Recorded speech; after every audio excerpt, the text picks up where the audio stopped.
Hi, hello. It's William Gallagher from McNN. One more thing. I know. I'm better looking in person. Yeah, you could have given me that. Okay, anyway, listen, get in. It's teeming out there. Okay, hang on. Right. Watch the bolt. It needs a bit of work. Yeah, you got it. Hang on. No, let me do that for you. Right, listen, we have to hurry. Malcolm's not here this week. He's working, but he wanted me to say a happy Christmas to you, and he's going to catch up with you about that thing. There is one more thing. Well, but there is one more thing. And, oh, wait a minute now. There is one more thing. I forgot. There is one more thing. So I got one last thing. There is one more thing. Siri, take me to the Christmas Eve Lagrange point. Starting route to LE1, 1RE. Head south on Tile Hill Lane, then exit roundabout onto Herald Avenue. Hang on, I don't know my way out of this. I'm going to follow that blue car thingy. Right, we've just got about half an hour or so. Might have to exceed the speed limit a little bit there, but I didn't tell you that. It's just us. It's not on the record at all. I think we've got about 30 minutes. I think we can make it. The thing we're going to make it to, while it's just you and me, this actually is quite a personal thing. I've not told anybody else this. I'm not going to make it sound too dramatic, but it's important to me. The Christmas Eve Lagrange point. Now, you're looking at me like either you don't happen to know what Lagrange point is, or you very much do know what a Lagrange point is, and you're thinking, Christmas Eve? Not a big overlap with this astrophysical term. Let me tell you the way I see it and then why I use it. So, hey, Phil Plait from badastronomy.com once again, doing my live chat as I try to do every week, and I just got a great question. A Lagrange point is a place in space where the gravity between two objects balances. Now, you can imagine if you had two objects, like my squishy brain of science and my wonderful Australian candy minty of science, and I hold them up here, and let's say this is much more massive than this, okay? The gravity of these two objects would balance at some point between them, right? Something, if I put a dust mote right here, this will pull on it and this will pull on it. But since this is more massive, it pulls on it harder. So the 2 points, the two gravities will balance closer to the minty, since its gravity is weaker than this. Somewhere over here is where the two gravities would balance. And you'd say, oh, that's where the gravity balances. But it gets more complicated than that. If these two guys are going around each other, there's a centrifugal force to the outside. And yes, centrifugal. It is a real force. Get over it. As soon as you're doing that, there's a force outwards. And if you try to solve the equations to figure out where the gravity balances, including this force outwards, it gets horribly complicated. But Lagrange did this like 200 years ago or something like that, mathematician, and found that there were 5 balance points. There's a point between them, there's a point on the opposite side of them, and there are 2 points as they go around each other. There's 2 points that balance too. 60 degrees ahead in the orbit, if I hold them up like this, so they form an equilateral triangle, and 60 degrees behind in the orbit, so they also form an equilateral triangle. Lagrange point, it is an astronomical term, it is an astrophysics term. It's to do with gravity. So let me give you an example of what it's actually meant to describe. Picture the moon, right? The moon has a little bit of gravity about it, it'll pull on it. You can jump up and down on it, but it holds you fast. And then picture the Earth, very big, and you can jump as much as you like, you're not going very far. The moon orbits the Earth, but somewhere there's a tiny, tiny spot directly between the Earth and the moon where the huge power of the Earth is exactly matched by the little power of the moon. So you have these immense gravitational, tidal, I suppose, forces. Mile, turn right on Tupperton Road. So you have these immense gravitational, tidal forces even, the same stuff that yanks the tides around. It's blasting away at you from all sides. But because they exactly equal each other out, where you are in this Lagrange point is very calm and very still. And that's just what I picture a particular moment in the year. The Christmas Eve Lagrange point, you'll never guess what day it falls on, but actually it's a very specific time on Christmas Eve. Well, that's not quite right. I couldn't give you the hour and the minute, but it is a key moment on Christmas Eve for me, and actually it's this moment. Right here with you is this quiet stillness. Plus the traffic, obviously, and Siri giving me directions, but generally speaking, it's quiet. The way I look at it, at Christmas Eve, it honestly is my favourite day of the year, because there comes this point just now, when it's not like all your work is done, but it might as well be, because you're not going to do anything with it. Turn right on Topperton Road. Damn. Sorry, wrong lane. It's not as if all your work is done, but it might as well be. You're not going to deliver any work to anybody. You're not going to get anybody on the phone. If it isn't done now, it's too late, which is a bit miserable, really, but oddly liberating. And equally, you get reminders for things you've got to go to. Equally, there's all this stuff coming at you next week, or if you're lucky, just next year, but you don't have to think about it yet. It's a storm behind you, a storm in front, and right now, there's just you and the sound of a car indicator. And waiting for that traffic light to turn green. We are seriously pressed for time. I hope we make this. Yay. Okay, so that's my Lagrange point. I have this little moment on a Christmas Eve where things In are a quarter of a quiet. mile, keep left on Western Boulevard. I have this little moment where things are quiet, and this time I want you and I to spend it doing a particular thing. Listen, we're going to be really tight for time on this. I'm probably going to have to drop you off there. I've already bought the tickets, so I'm not trying to, do you out of this, but I might have to drop you at the door. You collect them, and I'll do the parking thing and run to pick you up for it. See if you can get some popcorn as well. I'll owe you for the popcorn. Keep left on Western Boulevard, then turn left onto Walnut Street. The thing with the Lagrange point is that, yes, you have this stillness, and I genuinely find it really just quiet and perfect in a way. My Turn mind left starts wandering. onto Walnut Street. This is a really complicated route. Is that Walnut Street? Yay, go Walnut Street. I love you, Walnut Street. You're a shortcut, I hope. In a quarter of a mile, turn left onto A594. I have this quiet moment, but my mind tends to wander, and most specifically, it wanders back across the year. I mean, between you and I get quite depressive at times, and particularly at the end of the year. The actual end of the year, New Year's Eve, not so keen on, but Christmas Eve, maybe it's just coming off the back of a lot of work, coming into this, you got the momentum and the energy of work, but the release and the relief of not having to do anything right now for a bit. It's a break, and my mind wanders rather happily across the year. And this has actually been a good year for me. I hope it is for you. I think it definitely has been for Apple, and since this is for Mac and Turn left onto A594, then make a U-turn. All right. One more thing is about Apple-y things. I look back across this year. I mean, I do other things as well as Mac and N, but this has been a big part for the year, mostly because I've just enjoyed it so much. All these things I'm so interested in, all these tools I use and basically love so much, I get to write about. That's quite conflicting for me, anyway, because one thing I like most about Apple stuff is that you don't have to think about it much. You don't have to compare features and processors and gigahertz and stuff. It's what can you do with it? And I do a lot with mine. I enjoy doing a lot with mine. I really don't think that my work... Frack. Make a U-turn, then bear left onto A594. Okay, that was close. Just wave at the nice car driver who let me in. I use my Apple tools a lot, and having to think about it as you write it, describe what you're doing. Go up that way?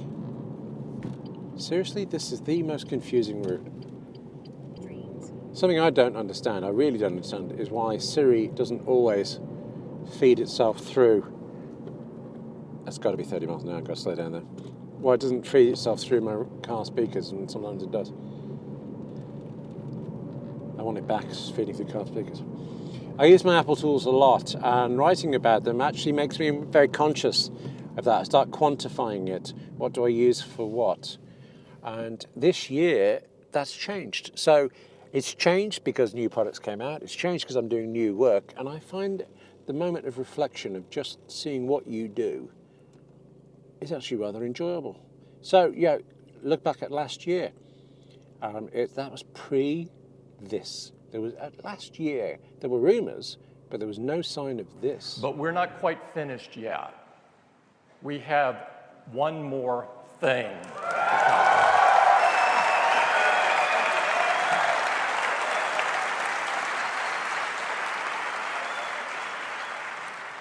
We love to make great products that really enrich people's lives. We love to integrate hardware, software, and services seamlessly.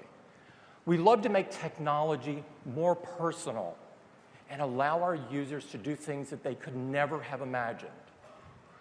We've been working incredibly hard for a long time on an entirely new product.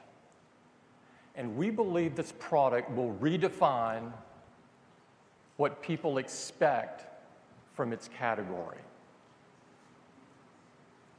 I am so excited and I am so proud to share it with you this morning.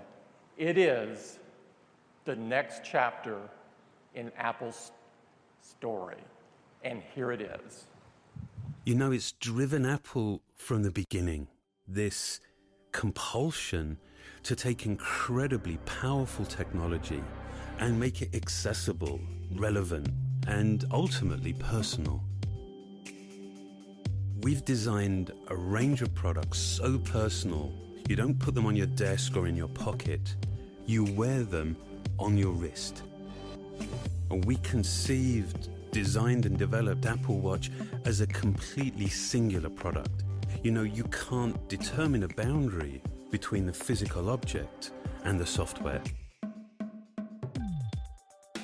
We're introducing an unparalleled level of technical innovation combined with a design that connects with the wearer at an intimate level to both embrace individuality and inspire desire.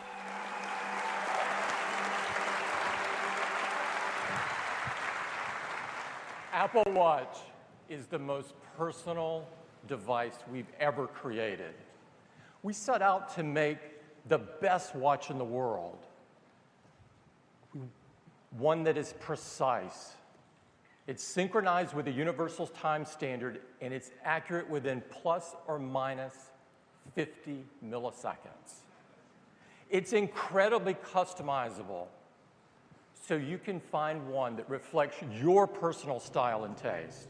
And then it came. Do you remember the fuss about ordering it? I went on and ordered online in the first few seconds, and still my watch took quite a while to come. And in retrospect, I was lucky. There were other people who ordered it the same day who were waiting for weeks, even I think in one case a couple of months for it. The oddest thing about a device like the Apple Watch, especially odd because it's a watch and it's about time, is that you forget about time. I was thinking that I wanted to talk to you about the year in Apple and all this stuff, and I had to consciously think, oh, hang on, the watch came out. It's from day one, minute one, hour one. As soon as it went on my wrist, that's it. It stayed there, and I really like it. Hang on. This is really getting hinky now. This is a... Oh, I've been here before. This is really confusing. Okay. Yeah, listen, I'm definitely going to have to... I've got to explain what it is before we get there, so it'll take a minute, but I'm going to have to get you to work out while I find somewhere to park quickly for this. The Apple Watch, it's on my wrist now, it's on my wrist constantly. In fact, the reason I just stopped talking a second ago because of this confusing road layout is that my watch actually went, hello, come on, tap, pay attention. So let's tap on maps here. Of course, it shows me where I'm at, here at Flint Center, and I can pan around just by swiping. So we can see the neighborhood. I can also zoom out with the crown. If I rotate the crown, it zooms me out. I can see more of the area. You can see this is really tightly connected as I'm rotating the crown, super responsive. I can also pan around with this view, and if I'd like to get back to where I am, I can press on the bottom left, and it takes me right there. Now, if I'd like to look for things around me, you can bring up a context menu for maps by force touch. And here I have a search command, and I can find things by dictation, my favorites, or if I recently searched for things, I can just tap on those. So we've got Whole Foods here. Let's get directions to Whole Foods. I'll just tap there. And it's going to calculate, find the local Whole Foods here. And you got the hours, and you have also a phone number if you'd like to call Whole Foods, and you have directions, walking and driving. So let's get walking directions to Whole Foods. So it's figuring out the best way to get there now. And I'm going to press start, and it's going to do a little simulated walk so you can see how it goes here. Now, while you're walking, Apple Watch will give you taptic feedback on each turn, so you'll know whether it's time to turn left or to turn right. And those feelings are different for each direction. So you can actually know without even looking at your watch which way to go. It's like having this invisible guide with you.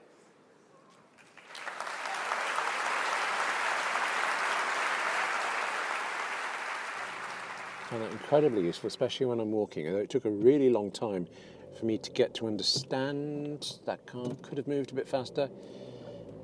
To get me to understand what's a left turn and what's a right turn. I think that sounds like I'm fundamentally stupid, but a right turn is a series. Turn left onto John Street, then turn left onto Northampton Street. Even now, talking to you, I get it the wrong way around. It's tapping on my wrist. I thought that was a right turn, it's a left. With a left turn, you get a few taps on your wrist, a pause, and then a few taps. With your right, you get tap, tap, tap, tap, tap incessantly. I'm pretty sure I've got that correctly, but I haven't before and I've been confused. Let's wait till the next right turn before I'm sure. Apple Watch, part of my driving life, even though I'm confused by it, part of my life, even though I couldn't really give you one reason why. That sounds bad. I mean, there's no one reason. There isn't an overriding wonderful reason, but there isn't just one. I just find actually telling the time is useful. I love sending heartbeats. I love the fact that text messages don't exist for me on my phone anymore. I need parking, that's what I need. Okay, I'm looking for the Rutland Centre parking. Okay, actually, Siri, I think we can shut you up now. Left one thing out. This is really cool. It's a feature all about our voice. Because for decades, technologists have teased us with this dream that you're going to be able to talk to technology and it'll do things for us. Haven't we seen this before over and over? But it never comes true. We have very limited capability. You just learn a syntax, call a name, dial a number, play a song. It is such a letdown. What we really want to do is just talk to our device. Ask a simple question. What's the weather going to be like today? And get a response. In fact, we don't want to be told how to talk to it. We want to talk to it any way we'd like. Someone else might ask, will it rain in Cupertino? Or is the weather going to get worse today? Or do I need an umbrella today? And your device, in this case your phone, will figure out what you mean and help you get what you want done. That's a feature in the iPhone 4S we call Siri. Siri is your intelligent assistant that helps you get things done just by asking. Oh, I don't know my way around this car park. No, listen, actually, I think we're good. We've got time. I want to park up because I want to tell you what's going on a little bit. This is my still quiet Lagrange point time, right? But that doesn't mean it has to be quiet as in silence. Which is just as well, given all the traffic we've been going through. And I have a reserved car parking space. Curses. I'll never find my way around this thing. Again. Oh, okay, car parking space. Alert, alert. Yep. Can you just check I'm not too close with the mirror that side? I was close to this side. Okay, I'm going to have to fold back both these mirrors. Can I get it? Can you get out there okay? All right. Oh, there we go. Listen, let me explain. The Christmas Eve Lagrange point. It is this quiet, still moment with all these pressures around, and you've got pressures just like I have, but right now, this moment, Christmas Eve, I think we can relax together a bit. But that doesn't mean we have to be quiet, does it? Just about a week ago, I actually skived off work to go see Star Wars. I was sitting in the cinema, and 30 minutes in, there was a power cut. Whole area, the screen, the cinema, the village it was in, all dead and quiet. There's nothing to do. I went home. So up to that point, I've been avoiding spoilers for Star Wars. From that point on, I've been avoiding spoilers for about the last 2/3 or 3/4 of it or so. I just think this is a time when we could just get in and enjoy it a little bit. So tell you what, you get the popcorn, I'll get the drinks, and actually I'll see you at the concession stand. I'm just going to go collect the tickets right now. Okay? Thanks for being with me on this. It'll be fun.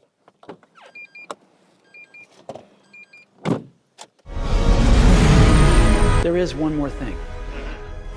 Today we're going to talk about adding movies to the iTunes Store.